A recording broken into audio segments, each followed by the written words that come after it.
Okay, good morning po. Gumawa po ako ng video para linawin yung task na pinirmahan ng ating presidente na si BBM. Okay? Kahapon po nagpulong si JB Ejercito at si Asik Mendoza para linawin po yung batas na yon. Okay? Para ilapit din po sa LTO yung mga hinaing at ilapit ang mga hinaing ng ating kapwa rider at mga motorista. Okay, regarding po dun sa batas na yon, yung pag-change of ownership ng nabili mong motorsiklo noon at ngayon. Unahin natin yung para sa matagal nang nakabili ng motor. Okay, yung mga matatagal na po na hindi pa rin naayos yung mga papeles or yung hindi pa naililipat sa pangalan niya or pangalan nyo yung mga nabili nyong motorsiklo. Ang LTO po ay magbibigay ng amnesty or mahabang palugit para ilipat nyo sa pangalan nyo yung mga nabili nyong motorsiklo noon pa man. Magbibigay po si LTO ng amnesty o mahabang palugit para maayos ito kahit kulang ang kanilang mga requirements. Okay, tulad ng deed of sale o kaya ID ng unang may-ari. Pagbibigyan po nila yon yung mga kulang ng documents, yan tulad ng deed of sale tsaka yung ID ng owner, ng first owner. Ayon sa LTO, inaayos na po ang guidelines para dito at i-aanunsyo nila ito sa lalong madaling panahon. Okay? Pag lumabas po yung guidelines na yon, gagawa po ulit tayo ng video para bigyan ng linaw. Okay? Kung paano yung gagawin ng mga nakabili ng motor noon na matagal na hindi nalipat sa pangalan niya o hindi nalipat sa pangalan nyo. Okay, magbibigay po si LTO ng mahabang palugit para asikasuhin nyo po yung mga documents niyan. Okay, pangalawa, sa mga kaso naman ng patay na yung unang may-ari or hindi nyo na po makagilap, hindi nyo na makontak, yan, magbibigay na po si LTO pinakamadaling proseso para malipat nyo sa pangalan nyo yung motor. Okay, magpapagawa na lang po kayo ng affidavit of ownership. Okay, ito po yung documents na katunayan na sa inyo na nga po yung motor. Okay, saan ba magpapagawa ng affidavit of ownership? Sa mga notary public. Okay, sa mga abogado, sila po yung gagawa nyan. Okay, kayo po yung magpapagawa ng affidavit of ownership.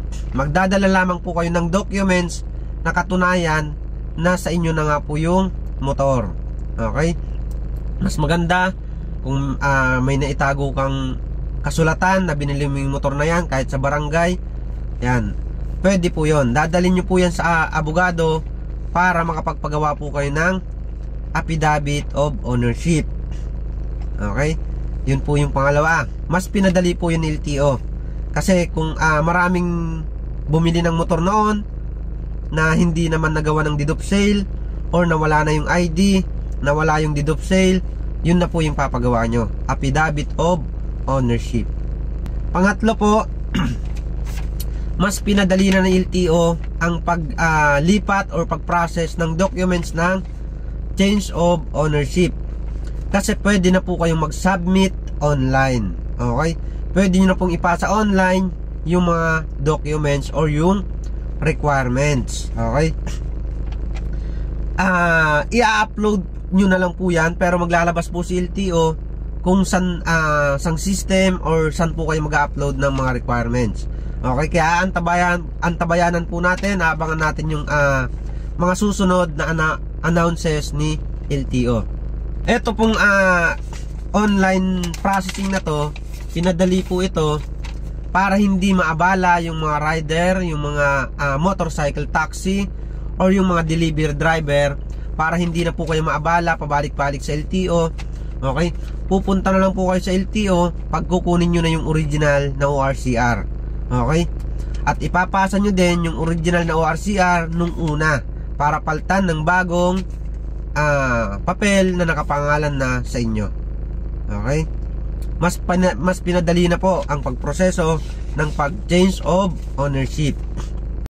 Pagkatapos po ng amnesty period, ibabalik na po yung karampatang multa at penalty ayon sa batas. Okay, kaya habang nasa amnesty period po tayo, hinihikayat natin yung mga kapwa natin riders, drivers, motorcycle rider or mga taxi rider na magproseso na ng kanilang change of ownership habang maluwag pa.